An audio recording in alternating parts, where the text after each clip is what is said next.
Hi everybody, I am the Reading Tortie and welcome back to my channel. Today we'll be doing the book review for The Pale Horseman by Bernard Cornwell. The second in the Saxon series, the first one is The Last Kingdom, which I will link the review in the description box below. It's less of a review and more of a gush fest, but this series is just so worth it. So, The Pale Horseman by Bernard Cornwell.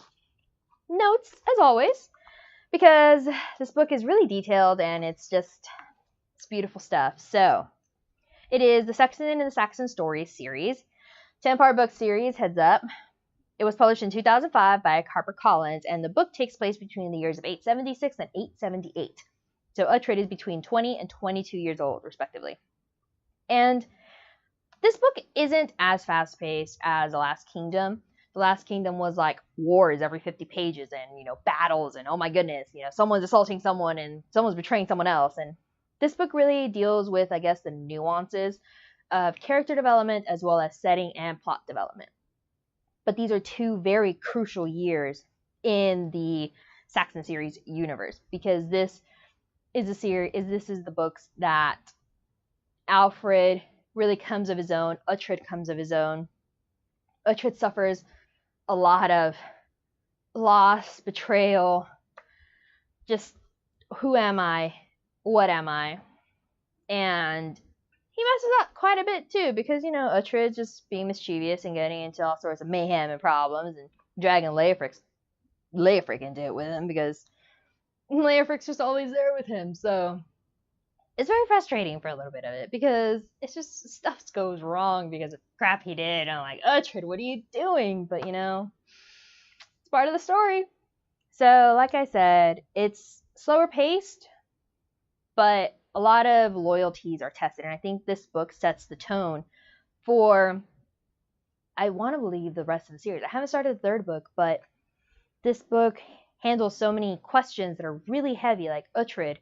Where is he in his loyalties? Where is he in his life? Who is he siding with and why? And it's really introspective with all of the characters. And it's not boring whatsoever. It's actually really emotional and trying. And when Uhtred is questioning, should I go with Ragnar and should I desert Alfred? I'm there and I'm Uhtred and I'm having these issues and I want to go with Ragnar because my heart's telling me to go with Ragnar. But Uhtred decides that to be his own person, he believes it's with Alfred. And so he doesn't desert Alfred and he doesn't betray him, even though he could have, and he returns.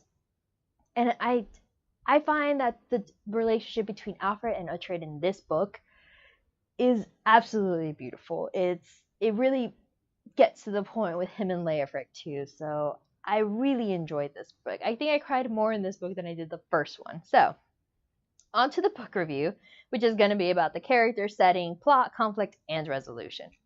So the characters in this book are Uhtred, Leofric, Alfred. The main cast from the first one, you also got Beocca in here.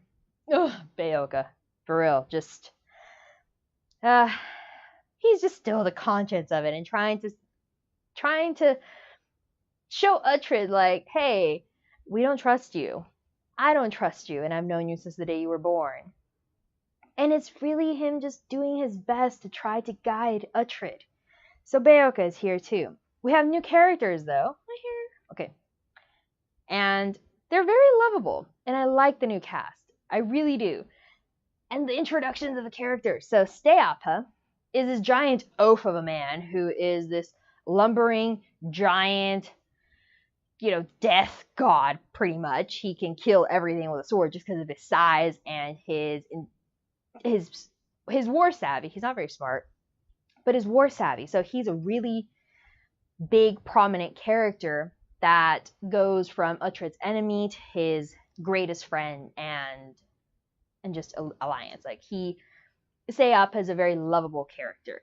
I can't hold anything against him because he's just a dude that's following orders, but he knows right and wrong, and he has his own compass of what's right and wrong, and he follows it. So Steapa, good guy. Then you got Svein of the White Horse. So Svein of the White Horse is a Brit that is also, I guess, a Viking or a Dane. He's out causing chaos. He's there with Uhtred's mischievousness and ne'er-do-well stuff. And so, Spain is not a good person by Saxon standards. However, he's a man of his word and a man of honor. And the relationship that Svein and Uhtred develop is really, two people that realize that they might not always be on the same side, but they recognize and respect each other's value and how good they are at what they do. And they honor and respect each other. Svein, after being betrayed over and over and over again by Uhtred, because, well, Uhtred's on the Saxon side. Svein still says, I will forgive you because I need good men, and you're a good man, and you're a good warrior. And he says, I will forget everything, and we will start anew, and we will be comrades. And I'm like, oh my God, you're such a human. Like, man, everybody's more of a human than Ugba is. Ugba was just a crazy, crazy just animal. But Svein of the White Horse is really strategic. He reminds me of Earl Ragnar Sr. So Svein of the White Horse, good stuff. And Guthrum, jerk off in the first book, ultra jerk in the second book. And he's trying, but he's so miserable at it. He's not a good warrior. Like, in my opinion, Guthrum the Unlucky is what he's called. Man, is he unlucky because of his poor just strategists and just his fear of losing. And Ragnar makes it a point to say that Guthrum fears losing more than he desires victory. And that really speaks volumes, and that kind of defines the entire book because, spoiler, Alfred ends up taking back Wessex. Just a heads up. Obviously he does because there's, 7 other books that follow this. So those are the characters. And last, but definitely not least, one of my favorite characters in the entire book is Aalt. Aalt is a shadow queen of the Brits that Uhtred kidnaps. And she's said to have dark mystical powers, and she's so wise, and she has her own, magic spells that she uses for certain things, and people respect her as being the Shadow Queen and having this enormous power. And even though she's a woman, and everybody's like, oh, I'll buy that woman from you, Uhtred's like, no, she's a queen, you can't do that. So Uhtred never takes away the fact that she's a queen, even though she's in a different country. So it's really cool, and Aalt really helps Uhtred develop as a character, as a human, and she accepts him and loves him for all of his flaws, for his brutish ways and his, basic ways of being a barbarian most of the time. She loves him, and she also has her own dignity that she always maintains. She's never going to be slighted, and if you slight her, she will find a dignified way to get you back. And she's like a shadow queen, so she'll curse you and it'll work. So Aalt is a really good character. I really like her. And I think that the dynamic between her and Uhtred is very beautiful as well. So, yes. Aalt. Amazing. She's up there with Brita. Brita's also in the book for a little bit. But she is so wise, and my goodness, when women are written really well, and they're wise and have a purpose, and they fulfill their purpose, and they're strong women that don't have anything to prove, they just know they're that awesome. Good for her. Unlike Alfred's queen, man, I hate that woman. So, not gonna mention her. She's awful. I hate her. Anyways, so the setting in this one mostly set in a swamp because that's where Uhtred's hiding out. And yeah, you get to go up to the Brits and you get to see a new landscape, and there's, hurricanes and also their craziness, like I mentioned in the last one. You're going to be sleeping with the fishes no matter what because that's what the nature says you're going to do. But the setting is still alive and it's beautiful. And you smell everything, you see everything. You're never, ever once out of it. You're always there in the thick of it all. You're always present no matter what's going on, as simple as it is. Uhtred's wife is washing clothes. You're there. You're there washing the clothes. You're getting wet with the suds and stuff. So it's so amazing how the setting is always consuming you, and there's never a moment that you doubt, where am I? So no matter where you are in 876, Wessex, and you're in that swamp, and you're eating eels for 3-4 months at a time because all there is to eat, and you're sick of it, but you're still eating it because you gotta eat, So setting, really cool. The plot and the conflict is pretty much Alfred trying to take back Wessex, and Alfred dealing with his personal issues with his faith because he's lost and he wonders what he did to anger God. And it's Uhtred also coming to terms with the fact that Alfred is not his favorite person in the least, but Alfred will help him get to where he needs to get. And Uhtred is conflicted by it because he doesn't want Alfred to be the one to take him where he needs to get. He wants it to be Ragnar. And Ragnar is just there ready for Uhtred to come with him. And he's like, I love you, and I will take you with me, and we will defeat the Saxons, and we will go back to Bebbanburg together. But Alfred realizes that if he does that, he will always be an extension of Ragnar. And if Ragnar is not there, he will not be welcome in the Danish world. When he chooses Alfred over Ragnar, at that moment, the plot just exploded to me. And I cried and I cried and I cried because I felt the pain of saying no to the person you wanted to go with. And I felt the pain of Uhtred just kind of breaking it off with Ragnar. And Ragnar's like, there's something wrong here, but I still love you, even though I don't need to know what's wrong, but I still love you. And I'm like, oh my God, the relationship is so beautiful and it kills me. So the conflict and the plot really revolves around Uhtred being Alfred's right-hand man, protecting him with his life, and getting Wessex back to where it is, getting the ragtag armies that are left in the corners of the country to get together for one final attempt against Guthrum. And Uhtred knowing that they're up against a wall, that they're not going to win, that everything's going to go wrong because Alfred is so passive, and still saying, I am by your side and I will be with you whether we win or we lose.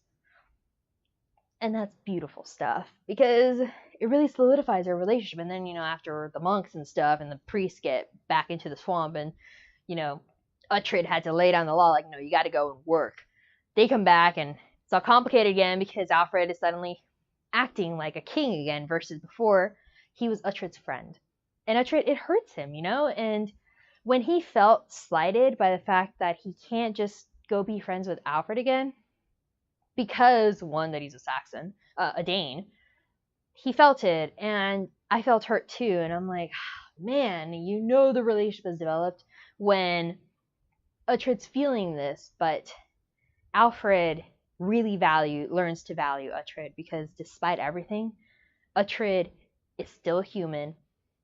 He's still driven by good principles and morals, and Alfred sees that despite everything, Uhtred has not deserted him like the people he thought he trusted, which I'm like, good for you, Alfred. Trust Uhtred. Because I'm in love with Uhtred. Anybody that knows me is not surprised that I'm in love with Uhtred. So I'm like, Team Uhtred. So when Alfred starts trusting him and not questioning his loyalties, even though he kind of should have, because Uhtred's a bit of a questionable person, it was really moving and beautiful. And I cried, and I'm just letting you know, I cried so much. So much. And the resolution. The resolution is that one battle that Alfred has put everything into. This is his final stand. If he loses, he's screwed. There is no way to come back from this. He has lost. He is an exiled king. He might as well die because there's no way he's surviving this. And the resolution is Uhtred desperately trying to inspire all these men that know they're going to lose, they're going to die, and this battle is for naught. And it's really beautiful to me because I'm a terrible sick person. But it was beautiful to see Alfred and Uhtred there, and Uhtred says, we got this. And Leofric and Steapa are like, we got this. They know they don't. They know it's going to go horribly south. But Alfred is like, I have these people behind me. I will not run away. I will stand here. And even though they're trying to get Alfred to leave the battlegrounds because King dies, it's genuinely all over, he stays with his comrades and he sends his best fighters not to protect him, but to protect his warriors and the other women and the children that, sorry guys, it doesn't turn out very well for them. But in that final moment of battle, when Spain comes up and he's like, Uhtred, come with me. When Ragnar is there and Uhtred is torn because he wants to go to Ragnar, but he won't because he has to be himself, and it's with Alfred that he's going to do that, and it's with Alfred that he stands. It's beautiful stuff. And when there's no motivation whatsoever, and the Danes are just hungry and bloodthirsty, but Uhtred is still there trying to motivate these people that are not bloodthirsty like the Danes are, like he is, and they don't love war like he does, but he's there trying to get it all done because that's the only way he's getting out alive. But he knows he'd rather die there in honor than to run away, because that's just not the Danish way. So the resolution, as you can tell when I'm rambling, is amazing. Uhtred puts himself out there. Uhtred does his thing to motivate his warriors, because Alfred is not. Alfred's not the best at giving speeches. He's like preaching, and Uhtred is coaching Alfred like, no, this is how you do it. And Alfred's like, I'm not very good at this. And Uhtred's like, no, you kind of suck. And I just love how honest their relationship is. So when it's the final battle, right before it's do or die, and Uhtred's falling, he's wounded, everyone's dying around him, they're in a pit and they're fighting upwards, and it's not looking good. And he feels someone grab him and push him up because he's losing blood, he's dying, it's going bad. And he realizes it's Alfred. Alfred dismounted and went to go to Uhtred and went to join his men in the thick of it. And he's like, oh my god, the king is literally right behind me. So now it's like, defend the king. But the king is like, don't worry about me, keep going. Because the king has an heir, thankfully. So someone else will take over. And Alfred doesn't care about living or dying. He cares about winning for his people, for all the people that have already died. And you see everybody as a human, like just coming into full bloom of who they are supposed to be. And it's lovely. And at the end, when Uhtred sees Ragnar finally, he finds him after looking for him in battle to protect him. He sees Ragnar just like hacking away at everybody and killing everybody, and nobody can beat him. And Uhtred's like, he looked like a beautiful war god. I'm like, I know he did. I can imagine him. He looks amazing. And he's defiant to the very end until Uhtred gets there and tackles him. And he's like, stop. And he's protecting him with his life. And it's so beautiful. And I cried and I cried and I cried and I cried. And I listened to it over and over and over again. And I got to my job and I was crying. Then I got home and I re-listened to it and I was crying. And the resolution is gorgeous. It's beautiful. And Bernard Cornwell just keeps doing such a good job. Like, this man is so amazing at writing real people, real solutions, real situations that they tear at your heartstrings. Like, they tear at mine anyways. You guys might not like it. Tell me what you think, because, I mean, if you don't like it, it's totally fine. But this book gets me so emotional. I was writing my notes for the review and stuff, and I was like blubbering and crying as I was writing the review, and it's like, are you alright? It's like, I'm fine, don't mind me. And I'm just crying.